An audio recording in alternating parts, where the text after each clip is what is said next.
Hello दोस्तों, आप सभी को प्रणाम। मैं मनीष बादू एक बार फिर आपका स्वागत करता हूं आपके अपने यूट्यूब चैनल पे। दोस्तों, जैसा कि आपको पता है हमारा टॉपिक चल रहा था टेंस, और आज हम जिस टेंस को डील करने वाले हैं वह है प्रेजेंट इंडेफिनिट। दोस्तों, इससे पहले भी हमने 2 पार्ट्स में टेंस की कुछ बेसिक चीज़ों को पढ़ा है, उसकी जड़ों पे काम किया है। अगर आपने वो वीडियो नहीं देखा तो प्लीज़ ज़रूर देख लेना, क्योंकि क्या है ना कि अगर आप सीक्वेंस से चलोगे तो चीज़ें काफ़ी आसान हो जाएगी। और मेरा ये मानना है कि अगर आपका बेसिक अच्छे से क्लियर है तो आप एग्ज़ाम को चुटकियों में क्लियर कर सकते हो। खैर कोई ना, अगर आपने नहीं भी देखा है तो हम उसे थोड़ा सा रिकेप कर लेते हैं कि किस प्रकार की चीज़ों को पढ़ा है। दोस्तों, हमने बात की थी वर्ब को सिंगुलर करने की, कि वर्ब को सिंगुलर कैसे किया जाता है और क्यों किया जाता है। सबसे महत्वपूर्ण बात थी इसके अंदर, सिंगुलर करना है वर्ब को। देखिए दोस्तों, मैंने एक चीज़ बताई थी आपको कि सब्जेक्ट और वर्ब का एक रिलेशन होता है एक सेंटेंस के अंदर, कि जैसा सब्जेक्ट है ना वैसी आपकी वर्ब होनी चाहिए। मतलब सब्जेक्ट अगर सिंगुलर है तो वर्ब भी आपकी सिंगुलर होनी चाहिए। सब्जेक्ट आपका प्लूरल है तो वर्ब भी आपकी प्लूरल होनी चाहिए। इस बात का आप हमेशा ध्यान रखना। तो वर्ब को सिंगुलर कैसे किया जाता है, तो इस बात को आप बखूबी जानते हो अगर आपने पीछे वाला वीडियो अगर देखा है तो। देखिए दोस्तों, अगर वर्ब को सिंगुलर करना है तो उसके साथ या तो आप एस का यूज़ करोगे, या आप ई एस का यूज़ करोगे, या फिर आप आई ई एस का यूज़ करोगे। आई ई एस का यूज़ करोगे, यही कंडीशन रहती है वर्ब को सिंगुलर करने की दोस्तों, ठीक है ना। ई एस का यूज़ कब किया जाता है, आई ई एस का यूज़ कब किया जाता है, वो आप पीछे वाले वीडियो को ज़रूर देखना, उसमें मैंने अच्छे से एक्सप्लेन किया है। और एस का यूज़ कब किया जाता है, इनका यूज़ सिंगुलर वर्ब को सिंगुलर करने के लिए किया जाता है, ठीक है दोस्तों।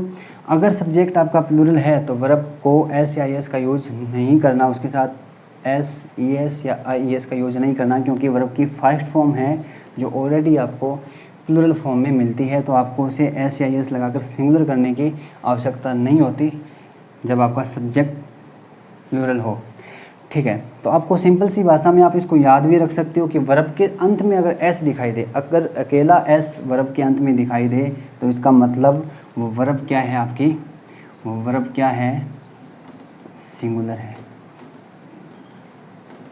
आप हमेशा याद रखना इस बात को कि वर्ब के अंत में अगर अकेला एस दिखाई दे, ट्रिक्स के माध्यम से आप याद कर सकते हो इसको। वर्ब के अंत में अगर अकेला एस दिखाई दे तो वर्ब क्या है, सिंगुलर है।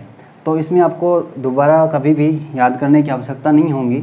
और अगर आपकी बात की जाए, जैसे वर्ब की बात कर ली हमने, वहीं अगर बात की जाए हेल्पिंग वर्ब की, कि हेल्पिंग वर्ब जैसे दी होती है ना, जैसे डू है, डज है, इज एम आर है, वोज वर हैज है, तो उनको सिंगुलर करने के लिए कौन सा, क्योंकि डबल डबल दी होती है तो हमें बड़ी इसके अंदर उलझन रहती है कि सब्जेक्ट सिंगुलर हो तो कौन सा हेल्पिंग वर्ब हो उसके साथ लेगी, या सब्जेक्ट आपका प्लूरल है तो किस प्रकार की हेल्पिंग वर्ब उसके साथ होगी। तो इस चीज़ की आप थोड़ी सी मैं ट्रिक के माध्यम से आपको समझाने का प्रयास करूँगा, और बहुत ही अच्छी चीज़ है, ज़िंदगी में आप कभी नहीं भूलोगे उसको। देखना, जैसे डबल हेल्पिंग वर्ब उसकी बात करता हूँ। एक तो आपकी डू होगी, एक आपकी डज होगी, उसके बाद एक इज, एम, आर, या फिर हैज़, हैव, वॉज और वर, ये डबल इतनी होती है। उसके बाद बात करता हूँ जैसे डिड की। अगर डिड है तो डिड अकेला है, हेड है तो भी अकेला है, अगर सिंगुलर है या प्लूरल है कोई मैटर नहीं करता, आपको वो लगाना ही पड़ेगा, है ना। लेकिन अगर डबल हेल्पिंग वर्ब की बात की जाए, इसके साथ अगर बात यहाँ पे, तो ये प्रेजेंट और पास्ट की बात है। फ्यूचर की बात की जाए तो फ्यूचर में एक तो विल लगता है आपका, और एक आपका रहता है शैल। तो किसके साथ विल का यूज़ होता है, किसके साथ शैल का यूज़ होता है, बहुत ही आसानी से आप याद कर सकते हो। आई और वी के साथ आप शैल का यूज़ करते हो, बाकी सभी के साथ विल का यूज़ करते हो। लेकिन आजकल अगर बात की जाए तो आप सभी के साथ विल का यूज़ कर सकते हो, आई और वी के साथ भी आप विल का यूज़ कर सकते हो, शैल का यूज़ हट चुका है। लेकिन अगर कुछ कंडीशन ऐसी है जहाँ पे इंटरोगेटिव सेंटेंस में आई और वी के साथ शैल का यूज़ किया जाता है, बट हम जब फ्यूचर टेंस को पढ़ेंगे तो मैं अच्छे से एक्सप्लेन करूँगा, अभी उसकी रिक्वायर नहीं है तो मैं चीज़ों को बताना उचित नहीं समझ रहा। लेकिन अगर बात की जाए यहाँ पे सिंगुलर की, तो अब इस चीज़ को ध्यान रखना। हेल्पिंग वर्ब की तो आपको पता चल ही चुका है कि वर्ब के अंत में अगर एस दिखाई दे तो वर्ब सिंगुलर है, और सब्जेक्ट सिंगुलर है तो वर्ब को सिंगुलर करने के लिए क्या किया जाता है वो मैंने कंडीशन आपको बताई है। अब देखिए यहाँ पे हेल्पिंग वर्ब है, डबल डबल है। देखो जिसके अंत में एस दिखाई दे रहा है, डज, इज, हैज़, वॉज, जिसके अंत में एस दिखाई दे रहा है वो हमेशा सिंगुलर के साथ ही रहेगी। इस चीज़ का आप हमेशा ध्यान रखना।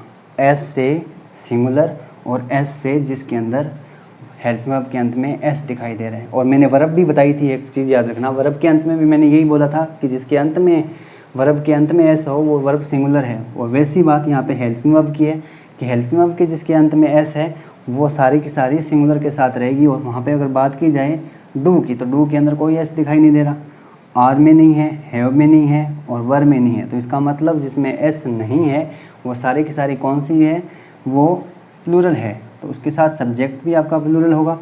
लेकिन अगर वहीं बात की जाए एक बचा हुआ है हमारा एम, अकेला बचा हुआ है ना यहाँ पे एम, तो आपको पता है, सभी को पता है, आई के साथ आप एम का यूज़ करते हो। अच्छे से क्लियर हुआ? ठीक है। जिसमें एस दिखाई दे रहा है वो वर्ब सब्जेक्ट आपका सिंगुलर है, इसलिए जिसमें एस दिखाई दे रहा है वही हेल्पिंग वर्ब लेगा। और जिसमें एस दिखाई नहीं दे रहा, जिसमें विदाउट एस की जो हेल्पिंग वर्ब है वो हेल्पिंग वर्ब आपकी किसके साथ होगी, आपका जब सब्जेक्ट आपका प्लूरल होगा। अब हम बात करते हैं कि इसमें आपको कोई दिक्कत नहीं रहने वाली, क्योंकि सब्जेक्ट सिंगुलर है तो वर्ब सिंगुलर कैसे की जाती है आपको अच्छे से पता चल चुका है। और दोबारा आपको याद करने की बिल्कुल आवश्यकता नहीं होगी, क्योंकि बच्चे हमेशा उलझे रहते हैं कि जब सब्जेक्ट एक वचन हो तो मैं डज लगाऊं या डू लगाऊं, बार बार इसमें दिक्कत रहती है ना। तो ये बहुत अच्छी ट्रिक है, आप उसको अच्छे से याद कर सकते हो, आगे भी आप बता सकते हो। तो इन चीज़ों को आप अच्छे से ध्यान रखना। क्यों बता रहा हूँ, क्योंकि आपको मैंने पहले भी बोला था कि टेंस दोबारा नहीं पढ़ना, एक ही बार में इसको ख़त्म करना है, भविष्य में कभी दोबारा नहीं पढ़ना, इसलिए आप इन चीज़ों को अच्छे से क्लियर करना। ठीक है दोस्तों, अब हम बात करते हैं जिस टॉपिक की हम बात कर रहे थे, प्रेजेंट इंडेफिनेट की। चलिए दोस्तों, अब हम बात करते हैं प्रेजेंट इंडेफिनेट की।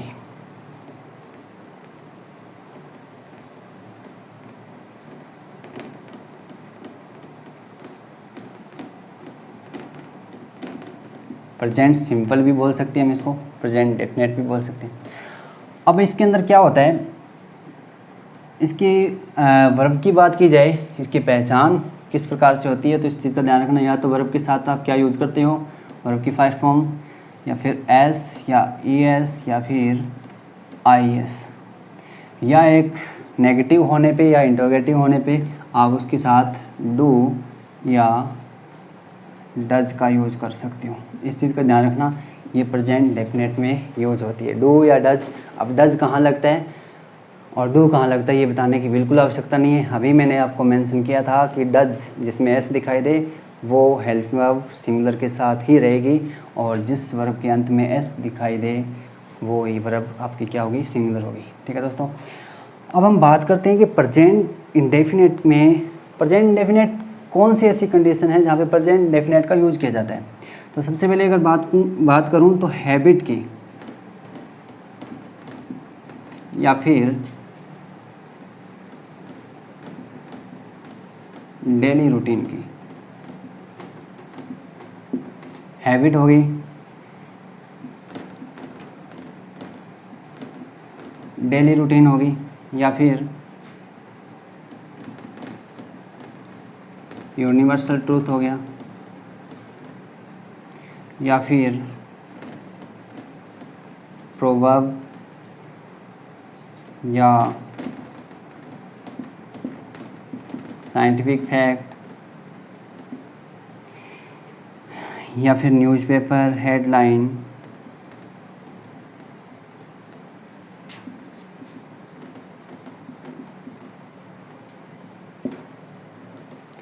दोस्तों अगर बात की जाए हैबिट की या डेली रूटीन की या यूनिवर्सल ट्रूथ की या फिर प्रोवर्ब या फिर साइंटिफिक फैक्ट या फिर न्यूज़पेपर हेडलाइन, न्यूज़पेपर हेडलाइन की बात की जाए तो सारी की सारी किस्में लगती है प्रेजेंट इंडेफिनेट में। हमेशा ध्यान रखना, प्रेजेंट सिंपल में हमेशा न्यूज़पेपर की हेडलाइन लिखी जाती है। बाकी अगर न्यूज़पेपर अंदर की कोई भी चीज़ें हैं वो पास्ट में हो सकती है या किसी भी टेंस में हो सकती है, लेकिन न्यूज़पेपर हेडलाइन है वो आपकी सिंपल प्रेजेंट में ही होगी, प्रेजेंट इंडेफिनेट में होगी। इस चीज़ का आप हमेशा ध्यान रखना। और इसके साथ साथ जैसे मैथमेटिकल कैलकुलेशन है वो भी प्रेजेंट इंडेफिनेट में लगता है, या फिर परमानेंट एक्टिविटी है उसकी बात करूँ वो भी आपकी प्रेजेंट इंडेफिनेट में होता है। और साथ ही बात करूँ अगर फ्यूचर प्लान की, अगर फ्यूचर प्लान अगर आपका फिक्स कर दिया जाता है या डिटरमाइन कर दिया जाता है तो वहाँ पे भी आपका वो टेंस भले ही आपको फ्यूचर में शो हो रहा हो या दिखाई दे रहा हो, लेकिन आप इस चीज़ का ध्यान रखना वो टेंस आपका लिखा किस में जाएगा, प्रेजेंट इंडेफिनेट में। तो आई होप कि चीज़ें आपको अच्छे से क्लियर हुई होंगी। और इसके बाद हम बात करते हैं कि ऐसे और कौन से वर्ड है जो प्रेजेंट इंडेफिनेट के अंदर यूज किए जाते हैं। चलिए बात करते हैं दोस्तों।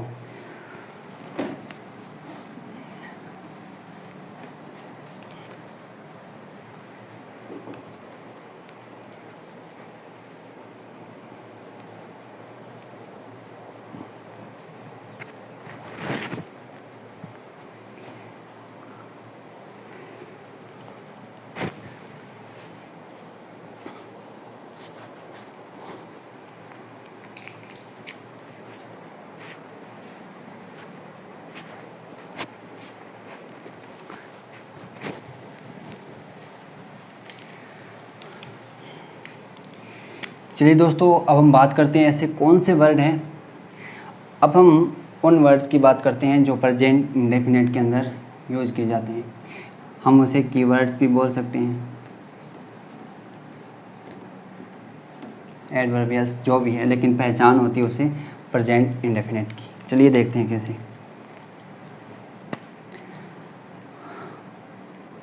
जैसे डेली है, ऑलवेज है,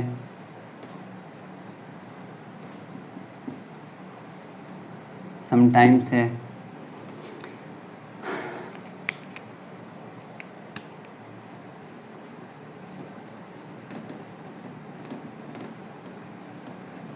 जनरली है,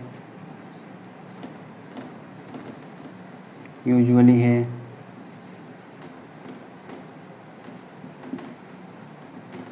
ओकेजनली है,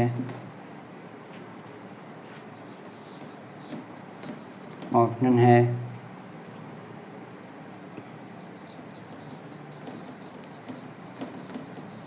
रेगुलरली है, या फिर फ्रिक्वेंटली है। तो ये सारे के सारे वर्ड किस में आते हैं, प्रेजेंट इंडेफिनेट में। Daily, always, sometimes, generally, usually, occasionally, often, regularly, frequently. तो ये सारे के सारे वर्ड आते हैं प्रेजेंट इंडेफिनेट में। और इसके साथ साथ कुछ ऐसे नेगेटिव सेंस देने वाले भी वर्ड हैं, जैसे वो भी सारे प्रेजेंट इंडेफिनेट में आते हैं। कौन कौन से हैं उनकी बात कर लेते हैं।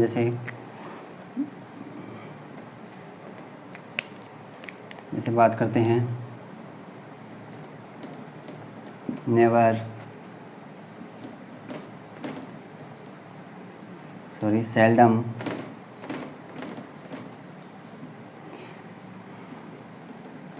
Rarely,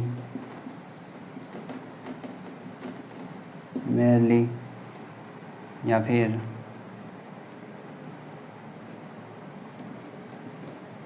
scarcely. ये सारे के सारे वर्ड किस में आते हैं, प्रेजेंट इंडेफिनेट के अकॉर्डिंग यूज किए जाते हैं। या फिर मैं बात करूँ हार्डली, नेवर, सेल्डम, रेयरली, बेयरली, या फिर स्कैर्सली या हार्डली, ऐसे जो नेगेटिव सेंस देने वाले वर्ड है सारे के सारे, वो भी आपके प्रेजेंट इंडेफिनेट में यूज किए जाते हैं। या फिर ये वर्ड आपको जहाँ दिखाई दे वहाँ पे आपको याद रखना है वो प्रेजेंट इंडेफिनेट के अंदर यूज होंगे, या फिर उस प्रेजेंट इंडेफिनेट का टेंस वहाँ पे आएगा, या फिर उसकी हेल्प में या वर्ब आएगी। ठीक है दोस्तों, आगे हम बात करते हैं दोस्तों कि इसके आधार पे प्रेजेंट इंडेफिनेट के कौन कौन से सेंटेंस के टाइप है, या फिर किस प्रकार के सेंटेंस बनाए जाते हैं। या फिर मैं बात करूँ जैसे आप बात करते हो उस फॉर्मूलों की, वो भी किस प्रकार के बनाए जाते हैं, या फिर स्ट्रक्चर है, अलग अलग नाम दिए जाते हैं तो वो किस प्रकार के होते हैं, तो उनकी हम बात करते हैं। अच्छे से एक्सप्लेन करूँगा मैं, आप अंत तक जुड़े रहें ऐसे ही।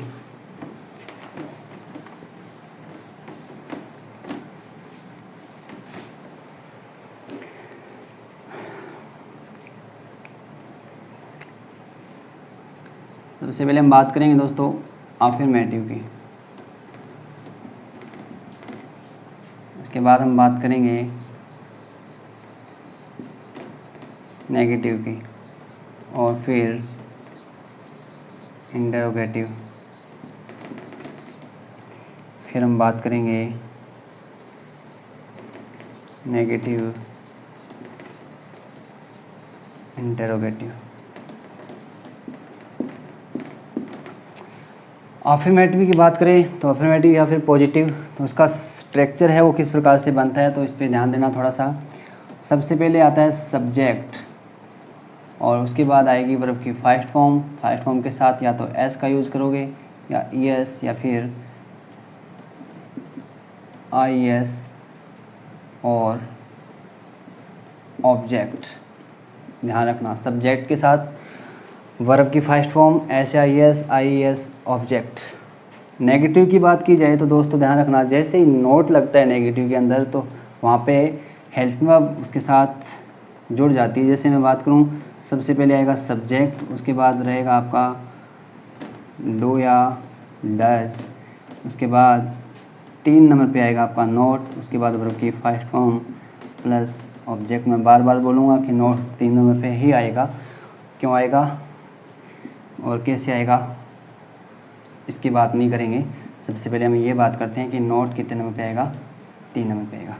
इस चीज़ को आप याद रखना ताकि आपको बार बार आगे पीछे करने की वो कन्फ्यूज़न है वो दूर हो जाएगी। इंटरोगेटिव की बात की जाए तो सबसे पहले आएगा आपका डू, उसके बाद आएगा डज, उसके बाद आपका रहेगा सब्जेक्ट, उसके बाद वर्ब की फर्स्ट फॉर्म प्लस में ऑब्जेक्ट और क्वेश्चन मार्क। देखिए दोस्तों, जब डू डज लग जाएगा तो वर्ब के साथ आप एस या एस का यूज़ बिल्कुल नहीं करोगे, इस चीज़ का आप हमेशा ध्यान रखना। वहीं अगर बात की जाए नेगेटिव इंटरोगेटिव की, तो वहाँ पे आपको करना क्या है, डू डज सब्जेक्ट से पहले आएगा, उसके बाद सब्जेक्ट, और 3 नंबर पे मैंने अभी आपको बताया कि नोट रहेगा और वर्ब की फर्स्ट फॉर्म, फिर आपका ऑब्जेक्ट और अंत में आपका क्वेश्चन मार्क। ध्यान देना दोस्तों कि मैंने यहाँ पे डू डज लगाया है और यहाँ भी डू डज लगाया, चीज़ें आपके पास वही है, लेकिन क्या हो रहा है कि मैंने यहाँ पे प्रश्नवाचक होते ही सब्जेक्ट से पहले डू डज को यूज़ किया। इसका मतलब चीज़ें वही आपके पास और पूरे टेंस में ऐसे ही चलेगा, ठीक है ना, चाहे आप पास्ट करो फ्यूचर करो, लेकिन स्ट्रक्चर है वो चेंज नहीं होने वाला। जो सेंटेंस का जो स्ट्रक्चर है वो आपका वैसे ही रहेगा। तो आपको ये चीज़ आपको बार बार याद करने की आवश्यकता नहीं है। अगर 4 या वैसे 6 प्रकार के बनते हैं ये, और कैसे बनते हैं उनकी मैं बात करूँगा, लेकिन इस चीज़ का ध्यान रखना कि अगर स्ट्रक्चर आपका ऐसा ही रहेगा तो फिर आप बार बार उसको याद क्यों कर रहे हो, एक बार में ही आप उसको पढ़ लो ना। उसके बाद आपको हेल्प में आप चेंज करनी है। अगर आपने डिड लगा दिया तो वो पास्ट की हो जाएगी, बाकी स्ट्रक्चर आपका नेगेटिव है तो वही रहने वाला है ना। तो इस चीज़ का आप हमेशा ध्यान रखना। तो प्रश्नवाचक होती है हेल्प में सब्जेक्ट से पहले आ जाती है, इस चीज़ का बिल्कुल अच्छे से आप ख्याल रखोगे, ठीक है दोस्तों। देखिए डू डज, फिर बात करता हूँ मैं, तो डज कहाँ लगता है, वर्ब आपकी सब्जेक्ट सिंगुलर है तो वर्ब आपकी सिंगुलर होने पे, या फिर हेल्प में वर्ब आपकी सिंगुलर कैसे होती है, जिसके अंत में एस दिखाई दे। तो इसमें आपको ज़्यादा कंफ्यूज होने की आवश्यकता नहीं है बिल्कुल भी। अब देखिए, आप ये सोच रहे होंगे कि कभी कभी हमें WH भी मिलता है, प्रश्नवाचक होता है तो WH मिलता है, तो वो कैसे मिलता है। देखिए अब यहाँ पे आप WH का यूज़ भी कर सकते हो, यहाँ भी आप WH का यूज़ कर सकते हो। क्यों करते हो, WH की जो जैसे रिक्वायर हो, जैसे आपने बोल दिया वाई क्यों के लिए, व्हाट क्या, वेयर कहाँ, हाउ कैसे, है ना, व्हेन कब, जिस प्रकार से जो प्रश्न पूछा जाता है वही आप WH यहाँ पे यूज़ करते हो, वो सबसे पहले होता है। लेकिन आप नहीं करते हो तो भी प्रश्नवाचक है, WH यूज़ करते हो तो भी वो प्रश्नवाचक है, इंटरोगेटिव है।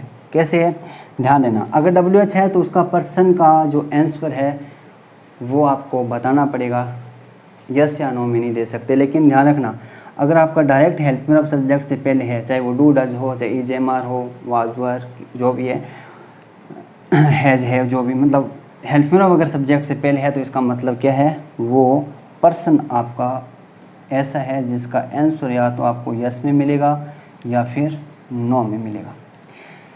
डायरेक्ट जो हेल्प में से स्टार्ट हो रहा है सेंटेंस, मतलब हेल्प में सब्जेक्ट से पहले है, तो वो इस प्रकार का पर्सन है जिसका आंसर या तो यस में मिलेगा या फिर नो में मिलेगा। इस चीज़ का आप हमेशा ध्यान रखना। जैसे डब्ल्यू एच लग जाता है तो फिर आप यस या नो में आंसर नहीं दे सकते, उसको आप बताना पड़ेगा, रीज़न बताना पड़ेगा। जैसे वाई बोला है तो क्यों बताना पड़ेगा ना, यस या नो में आंसर नहीं दे सकते। जैसे मैं एक सेंटेंस यहाँ पे लिखने का प्रयास करता हूँ, जैसे मैंने लिख दिया डू यू रीड। देखो मैंने डू को सब्जेक्ट से पहले किया, अगर सब्जेक्ट सिंगुलर होता तो डज लगा देता, उससे कोई फ़र्क नहीं पड़ता ना, डजेंट मैटर। ठीक है, डू यू रीड, देखो क्या आप पढ़ते हो, आंसर यस या नो में मिल रहा है ना, क्योंकि हेल्प वर्ब सब्जेक्ट से पहले दिखाई दे रही है, इसका मतलब क्या है, उसका आंसर पर्सन का या तो यस में मिलेगा या फिर नो में मिलेगा। जैसे मैंने यहाँ पे डब्ल्यू एच लगा दिया, जैसे मैंने लगा दिया वाई डू यू रीड, आप क्यों पढ़ते हो, तो इसका मतलब आप यस या नो में आंसर बिल्कुल नहीं दे सकते, वहाँ पे आपको बताना पड़ेगा आप क्यों पढ़ते हो। तो आपको ये चीज़ें अच्छे से क्लियर हुई होगी कि डू डज अगर प्रश्नवाचक यस या नो वाला कौन सा होता है और डब्ल्यू एच वाला कौन सा होता है, तो इन चीज़ों को आप अच्छे से क्लियर कर लेना। आगे हम बात करते हैं, कुछ सेंटेंस के माध्यम से समझेंगे कि किस प्रकार से उसके सेंटेंस बनते हैं या फिर एग्ज़ाम में किस प्रकार के उसकी क्वेश्चन आते होंगे। चलिए बात करते हैं आगे।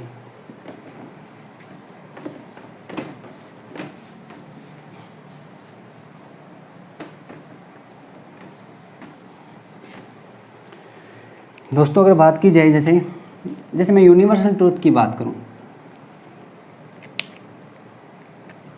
जैसे मैंने लिखा यहाँ पे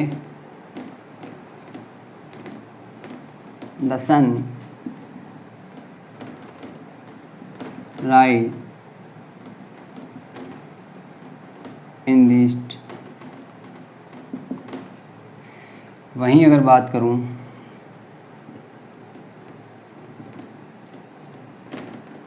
माई मदर कुक फूड डेली, या फिर मैं यहाँ लिख सकता हूँ दे वो, सॉरी यहाँ पे नेगेटिव कर देता हूँ, नोट लगा देता हूँ ना, go to school every Sunday कर सकता हूँ, संडे को हम स्कूल नहीं जाते ना, एवरी संडे।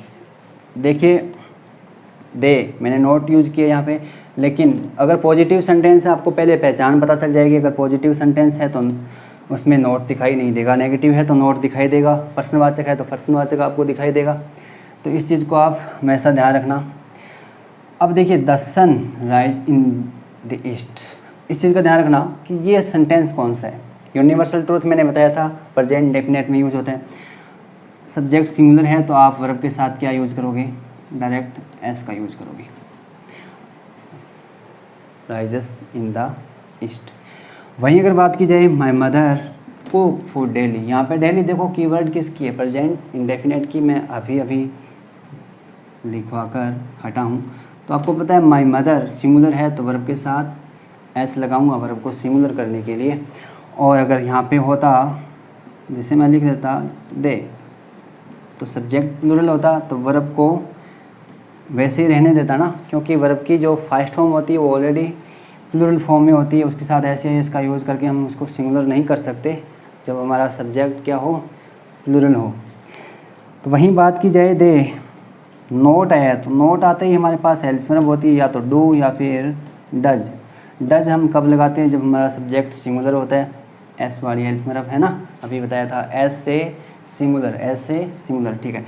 बाकी जो बच गया डू, क्योंकि डू किसके साथ लगेगा, जैसा आपका सब्जेक्ट हो, सब्जेक्ट आपका क्या है, प्लूरल है, तो मैं यहाँ पे क्या यूज़ करूँगा, डू नॉट। एक चीज़ आप हमेशा ध्यान रखना, अगर आपने हेल्प वर्ब यहाँ पे यूज़ कर दी तो फिर वर्ब के साथ आप कोई छेड़खानी नहीं करोगे, सब्जेक्ट सिंगुलर होने पे उसके साथ एस या ई एस का यूज़ या फिर आई ई एस का यूज़ नहीं करोगे, भले यहाँ पे आप डज यूज़ करते हो, क्योंकि जो ई एस लगना होता है वो यहाँ पे लग चुका है ना।